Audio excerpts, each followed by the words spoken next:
Hello, fellow fragrance lovers, and welcome to my very first in-depth YouTube fragrance video. For those of you who watched my first video or subscribed, thank you so much.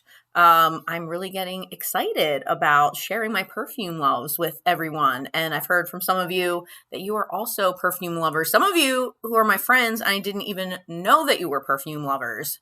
You've been keeping it a secret from me. So I'm glad that you're reaching out and enjoying what I have for you so far. So I was trying to decide which of these categories I was going to do a full video on. By categories, I mean the categories of fragrances that I had said I liked in my first video. So I figure summer's approaching. I think we're all looking forward to summer this year. We really didn't get much of a summer last year, and not that things will be completely normal this year, but hopefully a little bit more normal than they were last year. So I'm really excited to wear some beachy and tropical fragrances, hopefully soon as the weather warms up, at least in the northeastern part of the States. So today I have my favorite beachy and tropical fragrances. Now, this is a perplexing love of mine because, as I said in my previous video, I am not a beach lover. I've never been a beach lover. I'm not really sure what it is because pretty much everybody else in my world loves the beach. So I think because I burn really easily, I don't like the sand getting in everything. I don't like the smell of the water. I hate seafood. I hate aquariums even. Like, I don't even like looking at fish. It's a weird thing. I don't know. But if any of you feel the same way, please let me know so that I know I'm not a freak or whatever. I don't know. Most people I know love the beach. So, but I do like being in beach towns. I do like being on vacation. I like being on the boardwalk. I just don't like the actual physical beach. So anyway, I do love transportive fragrances and even those sunscreen-y fragrances that I know a lot of YouTubers in the fragrance community don't like. I actually love them. Now, I do belong to a swim club, so I am much more of a swim club girl than a beach girl. And some of these fragrances that I'm about to talk about definitely reflect that because they make me think of, you know, laying on my float. I just like to lay on a float in the pool, float around, relax, hit the snack bar, all that good stuff. So I'm going to go through my picks. Now, this time I am going to give some notes, which I didn't do in the first video. And as I was researching these notes, I noticed that there were a lot of similarities, a lot of commonalities between them. So I guess I know what I like. I don't know. So let's get started with the first one. So the first one is Bobbi Brown Beach. And this one is, I will warn you, if you don't like the sunscreen, like the copper tone sunscreen smell, you will hate this. But to me, it smells, I'm going to sniff it. It smells exactly like copper tone sunscreen on a hot day on your skin. It's just delicious to me. I love it. So the notes in that one are jasmine, sand, seawater, mandarin orange, and it basically smells like copper tone. But it's nice and light.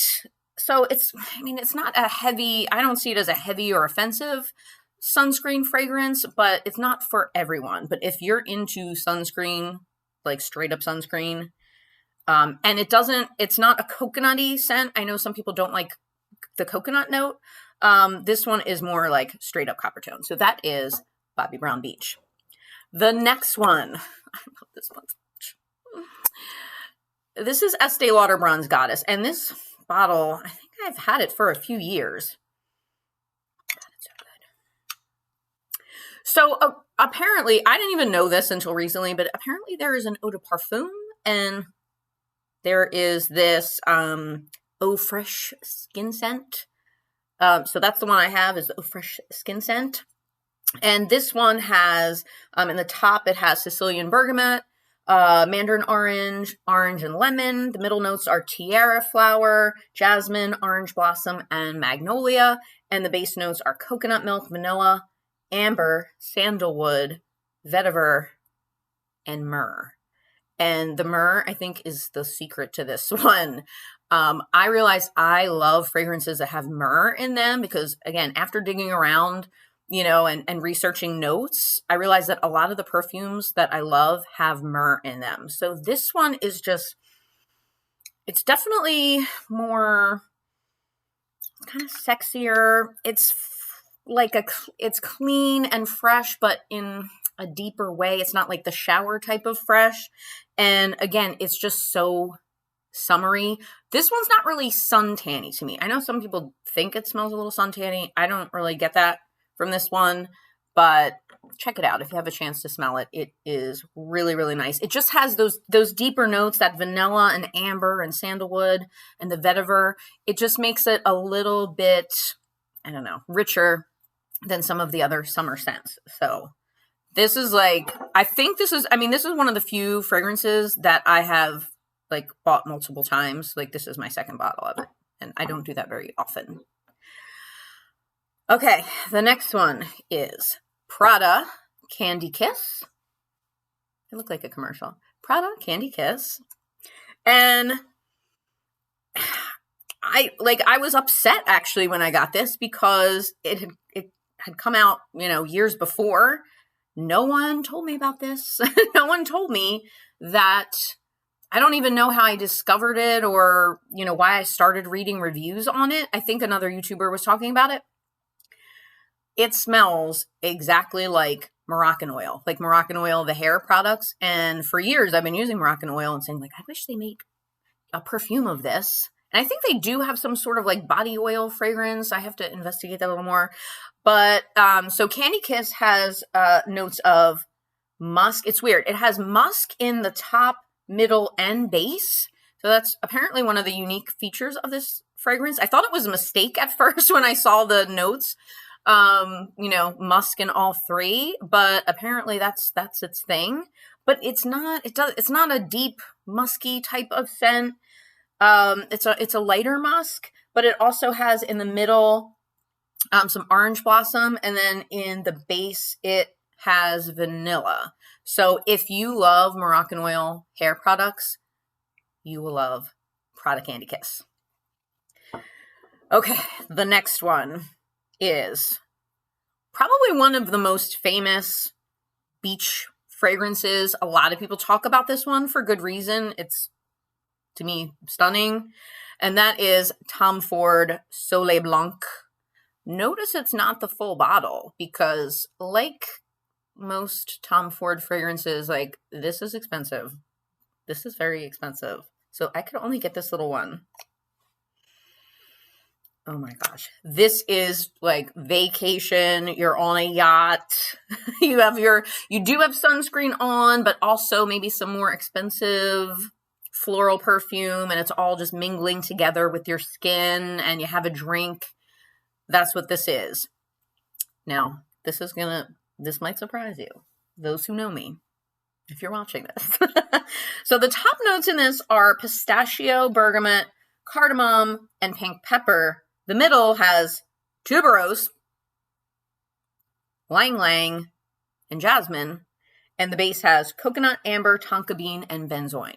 So, Tom Ford, you pulled the wool over my eyes, okay? You are very sneaky, Tom Ford, because you snuck some tuberose in there. And as I said in my first video, I hate tuberose, and I can detect it immediately amongst a million notes. But this is really just to the credit of the way Tom Ford blends fragrances. The notes blend so well that he completely disguised that tuberose. Again, very sneaky Tom Ford, but I'm here for it. Okay. The next two really go hand in hand, and those are Brazilian Crush, the body mist, and then the Sol Cheirosa 62 Eau de Parfum by Sol de Janeiro. They're basically the same scent. This, I guess, came out first. I've had this bottle, by the way, for 3 years. And in the summer, 90% of the time, this is what I'm wearing, especially when I'm going to the pool. And I still have so much left.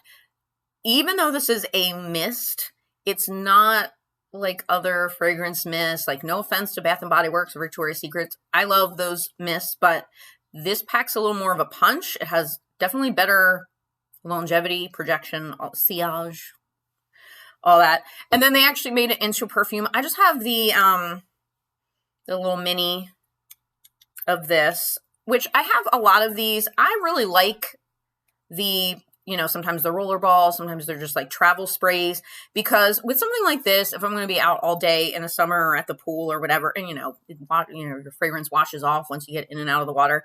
I just like to have this handy to spray. So the notes of these are, in the top, they have pistachio, almond, middle, heliotrope, and jasmine. And the base is caramel, vanilla, salt, and sandalwood. This is a very delicious, it's definitely gourmand. So if you don't like sweet, if you don't like caramely, vanilla-y things, you're not going to like this. This is less of the aquatic and sunscreen, and this is more of just the straight up like pina colada, but very vanilla, a lot of vanilla. And I love vanilla fragrances. I realized I should have put that as one of my categories for my first video that I love. I love vanilla fragrances. So if you just want to smell like yummy caramel vanilla, get either one of these or both. I don't think you necessarily need both. The Eau de Parfum, I guess, lasts a little bit longer, but I feel like this is a powerhouse. Like, this will last. At least on me it does. Anyway. Okay, my next one is like, it makes me happy and sad.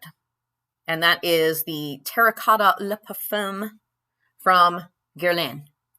By the way, I don't speak French. Like, I watch all these YouTubers and they speak French and they pronounce all these perfumes. Parfum. I took 5 years of German at school. So, you know, like, das ist gut, you know. It's not, I can't do the French. So please don't pick on my French. I don't sound very elegant or anything when I'm saying these. So this makes me happy because, oh my God, like this is not sunscreen. This is funny because this is very white floral. And I said in the first video, I'm not usually big on white florals, but it's almost like retro, like something that a glamorous, like old Hollywood movie star would be wearing, like on her vacation. Oh my God, it's so good. So the top notes are tiara flower, coconut, and bergamot. You don't get much. I don't get much of the coconut. Some people do though. The mid notes are jasmine, ylang ylang, and orange blossom, and then the base is vanilla and musk. So the reason why this makes me sad is, again, notice I have this little teeny tiny bottle. It came in this little thing here. So I saw all these YouTubers raving about this. That's what made me want to get it. And then I started looking into it, and you cannot get it in the States, like the full bottle of it. You have to get it from, you know, the UK or, you know, some other place. And I went on, you know, Selfridges and Harrods and all of that. And to get the full bottle with the shipping and the conversion and all of that, it would be a little out of my price range right now. A little expensive. I'm hoping I eventually, like by the time I use this up, I'm hoping that I have a full bottle, but I don't know why they don't make it available in the States. If anyone knows of any other place that you can get this, let me know. I know they have it on eBay. I'm just really hesitant about buying fragrances on eBay. If anyone has experience with that, let me know. But I think I'm just going to hold out and get it from Selfridges or Harrods and bite the bullet on the, you know, expensive shipping. Okay, the next one. This is another one. I'm like, why didn't anyone tell me this? Okay, this is Dolce Garden by Dolce & Gabbana. And I had seen this around and I just assumed it was a straight up flower fragrance, which I don't like. But then again, I'm not even sure, probably from a YouTuber is how I started looking this up. The top notes are magnolia, mandarin orange, and neroli. Middle notes are coconut, frangipani, and ylang ylang. And the base is vanilla absolute, almond milk, and sandalwood. I had no idea that this was like a tropical perfume or a coconutty perfume or anything like that. Now, it's so funny when you read reviews. Like, I mean, if you want some good entertainment, go on one of the fragrance websites and read reviews of perfumes. Because it just shows you it's so subjective, and what I might get from a perfume is something completely different that someone else does.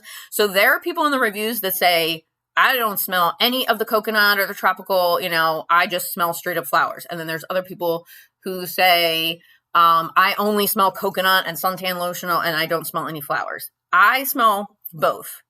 And this is going to sound like the strangest, like, memory, association to a perfume ever. But this reminds me of Vacation Bible School. Like, both when I attended Vacation Bible School and when I taught Vacation Bible School at my church. And I know that sounds super weird, but, it's in the summer. We usually have a portion of the day that we are outside. And in my church, we have a lot of flowers around outside. So that mixed with the smell of, like, whatever summery perfume I'm wearing or coconutty sunscreen, it's the mix of the two. So to me, I get a perfect balance of the flowers, especially that magnolia. It's so nice. And the coconutty notes. So that is Dolce Garden by Dolce & Gabbana. All right. The next one. Just take a moment to appreciate this bottle. Like, is that not the most beautiful bottle you have ever seen? It's holographic. It's so pretty. When I saw this, was like, I don't even care if I like the perfume. Like, that bottle is, what do they call that? Display worthy. So this is the La Vie est Belle Soleil Cristal, which is a flanker of the original La Vie est Belle, which I have. I love that one. It's definitely, I'd say it might actually be the sweetest perfume that I own. I usually don't do gourmand, super sweet fragrances, but for some reason I love this one. So this is relatively new. It's, again, a flanker. Before I started watching fragrance YouTubers, I had no idea what a flanker is. If you don't know what a flanker is like, you have a well-established perfume, like La Vie est Belle, right? And then once in a while, some people say it's just to make more money. I don't know. Once in a while, they will come out with different variations of it, like a summer version or whatever. So this is a summery version of La Vie est Belle. So this is the Soleil Cristal. So the top notes are pink pepper, mandarin orange, and bergamot. The mid, ylang-ylang. I guess I like ylang-ylang. I don't even know if I'm saying it correctly. Ylang-ylang, because it's in like every single thing that I've showed you. Iris, which, again, that's part of the DNA of the original La Vie est Belle. Orange blossom and jasmine. Love jasmine. And then the base is coconut, vanilla, and patchouli. So this one, again, it's really sweet and summery and tropical. And I don't get, some people, again, started harping on this for, saying it's sunscreen-y. I don't get any sunscreen note from this, but it's wonderful. It lasts very well. It's strong. You will definitely smell this. At least I think so, but that's just me. So that is La Vie est Belle Soleil Cristal. All right, the next one I don't have with me to show because it's MIA. Very sadly, I need to put out some sort of alert. And that is Replica Beach Walk. I know they like people show that in like basically every. If you want to see what it looks like, just watch like any other like beach fragrance video on YouTube, because usually people talk about this one because it is just straight up it's just so beachy. The top notes of it are lemon, bergamot, and pink pepper. Mid notes are coconut milk, ylang-ylang, heliotrope, and the base is musk, benzoin, and cedar. See, the problem with these summer fragrances is I really do only wear them in the spring and summer. And then usually what happens is, and I have the roller ball of it. So I throw it in a bag, throw it in another, it's all around. But mine is probably, I don't know, it's a few years old. So maybe I'm just going to have to get a new one. But to me, it is a little bit sunscreen-y, but it does have those other elements to it. Has a little bit of the floral notes. It has the pink pepper. So it's just, to me, it's really beautiful. Doesn't last the longest, but again, if I'm like in and out of the water, like to me, it's not a big deal to just spray some more on. So that is Replica Beach Walk. Sorry, I don't have it to show you, but I only had a rollerball anyway. It just looks like a rollerball. Okay, my last pick for Beachy tropical fragrances is one that I just discovered. I only have a sample of it. Oh my gosh. So I just have this little guy. This is pricier, I guess, because this brand is a clean fragrance brand, which I love. I love that because if you do a lot of research on fragrances, you know, there can be hormone disruptors and, you know, all kinds of chemicals. And I know I just talked about a bunch of perfumes that have all that, but sometimes when I'm, you know, trying to feel like I'm doing something good, I like the clean fragrances. So this brand, Ellis Brooklyn, is a clean fragrance brand. They're kind of on the pricey side, I feel like, for what they are. But this one is called Fawn. And again, this completely threw me off. I never thought that, like, Fawn, I don't associate with the beach at all. But this one is another one, like, this just straight up smells like sunscreen. And you're at the... This is more pool to me than beach, to be honest. I feel like this is more, yeah, this is more pool than beach, in my humble opinion. So anyway, Fawn, the top notes are neroli, magnolia, Sicilian bergamot. Mid notes are coconut milk, damask rose, and lily of the valley. So you do have some nice floral notes in here. And then the base is musk, amber, and vanilla. So I am hoping at some point, I probably wouldn't get a full bottle because, again, I would just be using this in the summer. But they do have a travel size of it. So I might opt for the travel size eventually when I can. So, all right. Well, there you have it. Those are my picks for beachy tropical fragrances. And, you know, if you have any that you love, that you think I should discover, definitely comment. Again, thank you for watching my video. If you could subscribe, that would be amazing. Turn on your notifications, all of that. And of course, let me know what the next video is that you would like me to make, either based on the categories that I already gave you, or if there's another category you would like me to explore, just let me know. But thank you so much for watching, and I will see you in my next video.